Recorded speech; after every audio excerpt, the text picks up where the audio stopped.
기도가 능력입니다. 그래서 기도해야 됩니다. 기도하지 아니하면 죄의 권세로부터 노임을 받을 수 있는 사람은 아무도 없습니다. 죄의 권세가 너무나 강력하기 때문에 기도하여야 하나님이 지혜를 주십니다. 여러분, 지식이 아니라 지혜를 주십니다. 여러분, 기도는 신비로운 어떤 것을 경험하는 것을 의미하지만은 않습니다.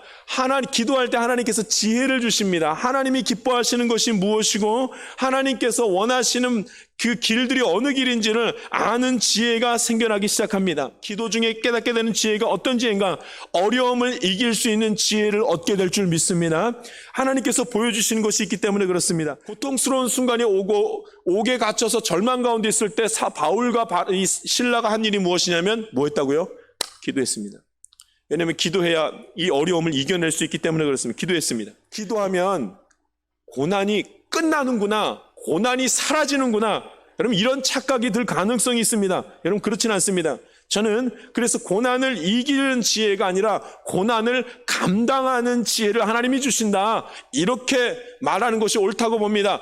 기도할 때 하나님은 고난을 감당하는 지혜를 우리에게 주실 줄 믿습니다. 고난을 이해하는 시간이 필요하다는 말씀입니다. 하나님이 이 고난으로 내게 보여주시는 것이 무엇인지를 알아가는 지혜가 기도 가운데 나타난다, 이 말입니다.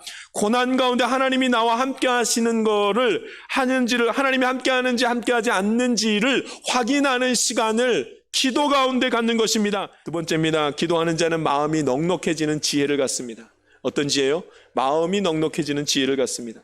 바울이 기도하자마자 이제 그 두려움에서부터 극복해내기 시작합니다. 그 외로움으로부터 벗어나기 시작합니다. 아, 내가 혼자 있지 않구나라는 지혜를 얻게 되었습니다. 기도에서 기적이 일어나는 것은 지진이 일어나고 옥문이 열린 것을 의미하는 것이 아니라 정말 기적은 뭐예요? 바울이 옥에서 나가지 않고 간수를 생각한 것이, 간수가 예수 믿게 된 것이 더 큰 기적이란 말씀입니다. 할렐루야.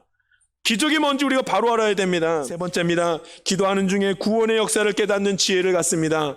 기도하는 중에야만 구원의 역사가 일어나는 것을 보는 지혜가 생긴다는 말씀입니다. 바울이 기도했더니 하나님은 그의 마음을 움직이셔서 구원에 대한 생각과 구원에 대한 지혜만을 주신 것입니다.